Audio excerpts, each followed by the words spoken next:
I call the honourable member for Hume. Thank you, Madam Speaker. My question is for the Minister for Social Services. I refer the Minister to the report in today's Daily Telegraph about the previous government's Early Years Quality Fund. What action is the government taking to ensure affordable access to childcare for Australian families? Great question. I call the honourable Minister for Social Services. Thank you, Madam Speaker, and I thank the member for Hume for his question. I thank him for the work he's doing to shed light on this through the Joint Committee on Public Accounts and Audit. The facts as we know them are these, Madam Speaker.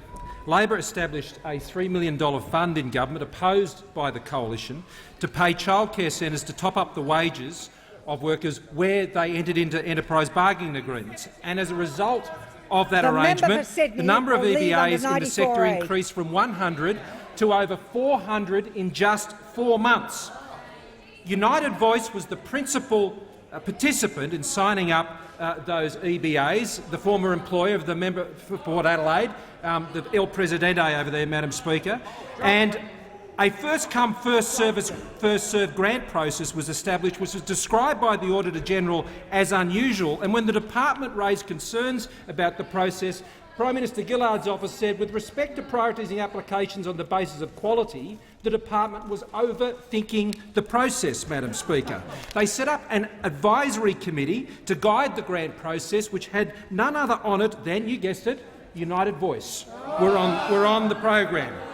The funding agreement was shovelled out the door, Madam Speaker, the day before the election, in the caretaker period, without the express consent of the opposition in the caretaker period, Madam Speaker. It is interesting to note that all funding agreements that were sent out the day before the election had all those centres had entered into agreements with, you guessed it, United Voice, Madam Speaker. Now, at the 2013 federal election, Madam Speaker, United Voice donated $1.5 million to the ALP.